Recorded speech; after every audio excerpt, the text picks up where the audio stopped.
kita semua dalam hidup ini bergantung kepada orang lain. Maka kita membutuhkan hubungan baik dengan semua orang. Dan rahasia kita tetap bisa berhubungan baik dengan semua orang itu adalah sedapnya wajah.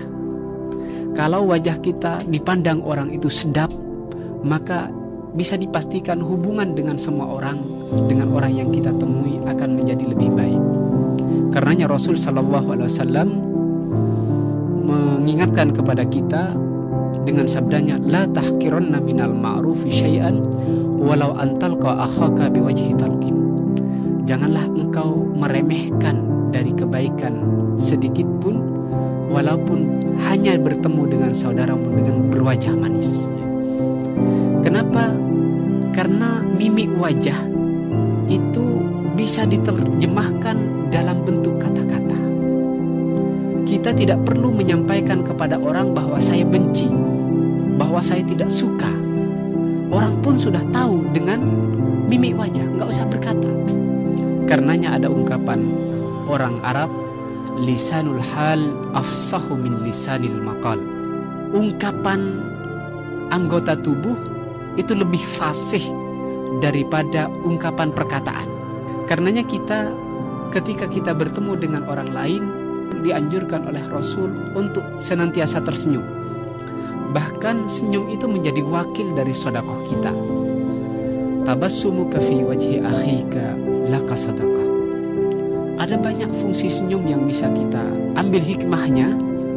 Yang pertama, bahwa orang yang senantiasa tersenyum, ya tentu tersenyum ketika bertemu orang ya, bukan saat sendiri ya.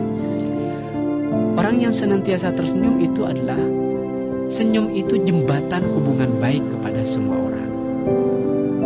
Kalau kita senantiasa tersenyum kepada orang, orang lain akan membalas senyuman kepada kita. Hubungan kita akan menjadi baik selama senyum kita masih bertengger di bibir kita. Itu yang pertama.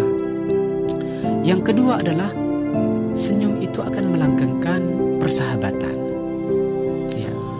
Orang yang bersahabat, berteman, kemudian setiap kali bertemu bermasa muka, lambat laun pertemanan ini akan memudar dan akan putus. Kenapa? Karena senyum, karena pertemanan itu menjadi tidak enak gitu ya. Tetapi kalau kita berteman dengan hiasi senyuman, maka persahabatan itu akan menjadi lebih langgeng ya.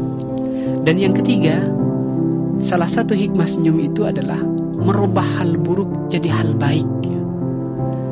Terkadang hanya dengan senyuman orang-orang yang awalnya antipati kepada agama, kepada kebaikan, tiba-tiba dia menjadi baik.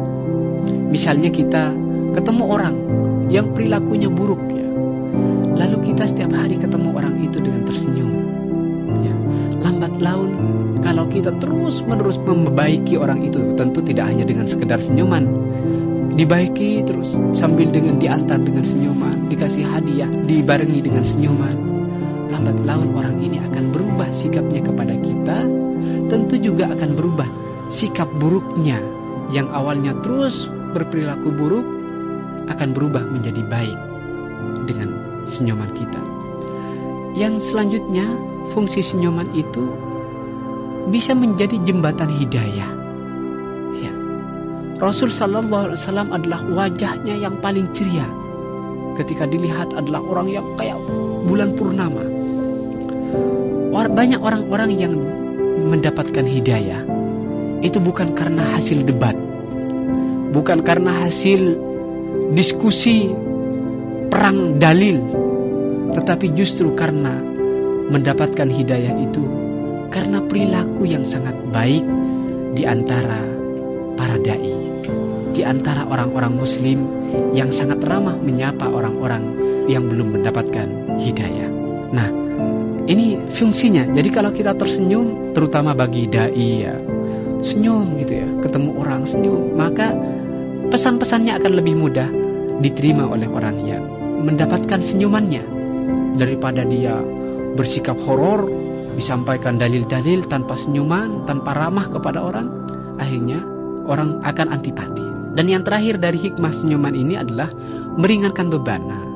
Kalau kita sedang tertimpa beban, musibah berat begitu, masalah rumah tangga, masalah dengan anak-anak, masalah dengan tetangga, cobalah datang ke cermin misalnya, tersenyum, senyumi masalahnya, insya Allah tiba-tiba akan menjadi ringan.